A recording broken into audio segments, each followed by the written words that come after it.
ndagusuhuje tariki 11 Kamena umwaka wa 2025 nibwo Speed yahamagaye Ashton Hall amubwira ko urukuta rwe rwa Instagram agomba guhita arutsiba abantu bakamwibagirwa. Kubwizo mpamvu rero Ashton Hall nawe yahise amubwira ko ibyo ngibyo atabishobora nubwo yabigerageza, kandi ko aramutse abigerageje ashobora kwasiga ubuzima. Izo ntambara zose zari zubakiye kuri challenge bose bakora. Ni muri uru rwego rero Speed yahamagaye Ashton Hall amubwira ko yifuza ko basiganwa.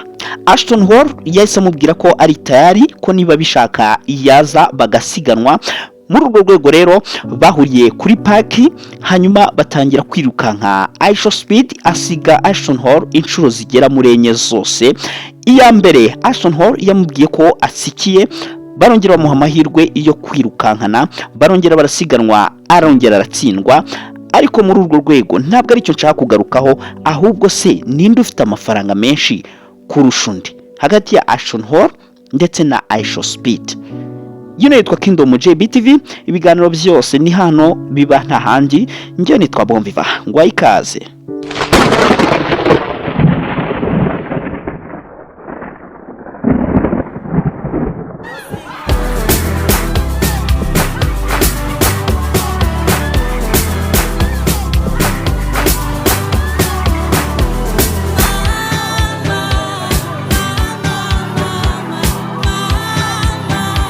Yes, ubwo wamaze gukora subscribe rero nguhaye ikaze.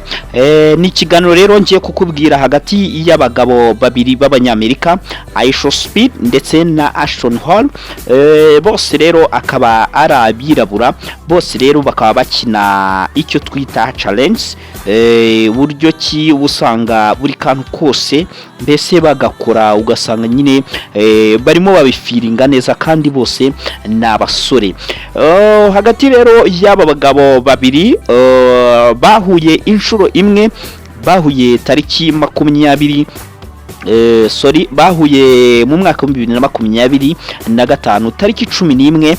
Icyo gihe yari Kamena. Bahurira n'ubundi muri Leta Zunze za Amerika, aho Speed yakundaga gukorera live stream kuri pariki. Hanyuma rero yari mu tuntu tutwatsi cyo twita Grace. Nyuma rero barakora ku buryo kibaje guhura nyine bakanakora n'amarushanwa nkuko tugenda tubibona.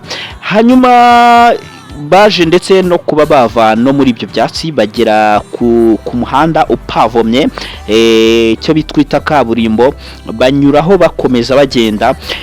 Hanyuma Speed rero niwe waje kugira ibihe byiza muri yano masiganwa bakoze. Kandi ikindi ni Speed waje kuba ahamagara Ashton Hall, ntabwo ari Ashton Hall wahamagaye Speed. Speed niwe wahamagaye Ashton Hall amubwira ko yifuza ko bahura. Hanyuma bari baranamubwiye bati azi kwirukanka cyane, ati njyewe ndagushaka bro, ati njyewe ndagushaka kugira ngo dusiganwe. Ubwo rero byarangiye bahuye kuri izo tariki 11, baranasiganwa. Speed aza gusiga Ashton Hall byanyabyo, kubera ko ntabwo yamusize rimwe, yamusize inshuro ya mbere, ya kabiri n'iya gatatu ndetse n'iya kane. Ashton Hall arangije aramunamira, aramubwira ati bro, you won. Aramubwira ati wansinze, ati ndabyemeye. Hanyuma rero biza kugenda gutyo. Niyo mpamvu rero twaje kwicara dutekereza kuri aba bagabo hagati ya Speed ndetse na Ashton Hall. Ese ninde ufite amafaranga menshi cyane kuri bano bagabo? Aba bagabo bose ni abanyamafaranga, bitewe n'aya live stream baba bari gukora. Bino ni ibintu bibinjiriza cyane. Hanyuma rero nkuko wabibonye, namaze kugwa ikaze. Reka nkubwire noneho ku bintu bigendanye n'ifaranga rizarikora.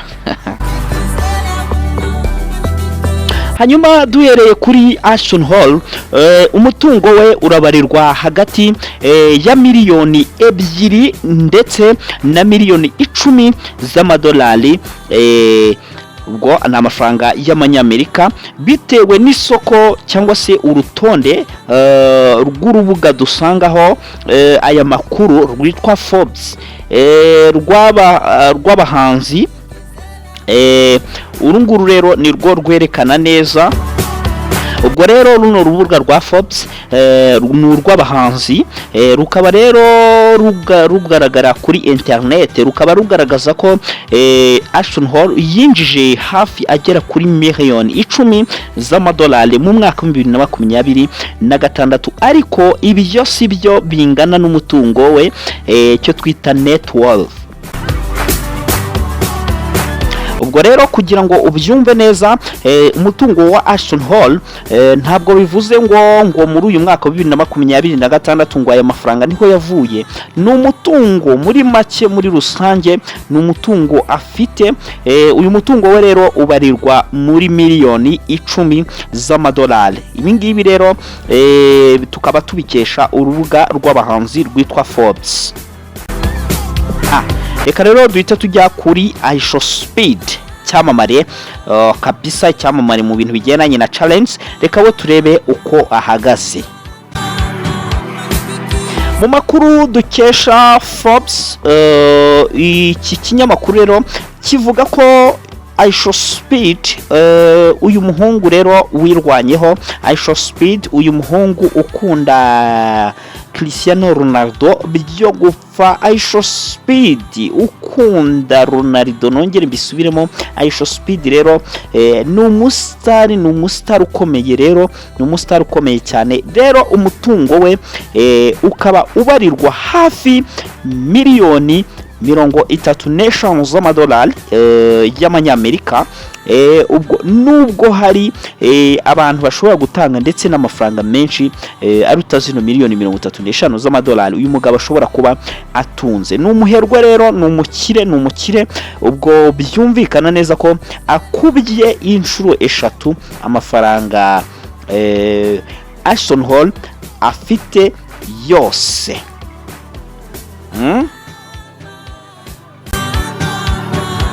Ashton Hall mubyibuke neza, twasanze umutungo we ubarirwa muri miliyoni 10 z'amadolari, ariko uyu mugabo iShowSpeed we dusanze afite umutungo ubarirwa muri miliyoni 35 z'amadolari. Ubwo bishatse kuvuga ngo rero inshuro 3 arusha amafaranga uyu mugabo Ashton Hall. Bose bakora bimwe, ariko attention, ntabwo bose, nta nubwo banatangire rimwe. Umuntu watangiye mbere ni umugabo witwa iShowSpeed ni watangiye mbere, mu gihe Ashton Hall mu mwaka wa 2025 aribwo yamenyekanye. iShowSpeed we ni umusaza mu gakino 2021 yarari muri game, yari yarinjiye mu mukino. Bishatse kuvuga ngo rero iShowSpeed ni umusaza kurusha Ashton Hall.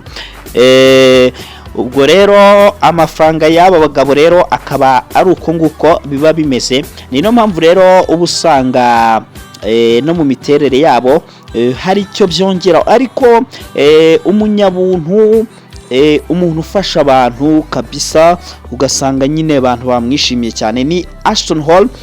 Ashton Hall rero iyo yagukunze arakugira akaguhindurira ubuzima. Ni nabyo biri kuba kuri Kagarara. Wabonye ko bamaze kuba bamuha imodoka, deja baranamujyanye bamuhitisha, baramubwira bati muri izi modoka niye wakunda bro, niye wakunda. Kagarara nawe ati arayerekana. Noneho Ashton Hall aramubwira ati wowe ntacyo uzamburana tutari kumwe. Hanyuma ikindi yasezeranyije Kagarara, Ashton Hall yaramubwiye ngo wowe ibihugu turi kugenda tuzengurukana ntabwo bivuze ko ari ntuza tuzakora gusa, ahubwo nshaka kugira ngo nzave hano wuje miliyoni wowe Kagarara kuri Instagram. Ibyo ngibyo bizakunda ntibizakunda, nibyo rero dutegereje kureba. Hanyuma nibikunda nzaba mpari kugira ngo nkubwire byose. Nitwa Bonviva, nyine yitwa Kingdom JBTV. Umaze kubibona ko iShowSpeed ari hejuru ya Ashton Hall mu bijyanye n'amafaranga ndetse no mu bijyanye na challenge. Hanyuma ndagushimiye, ugire umunsi mwiza.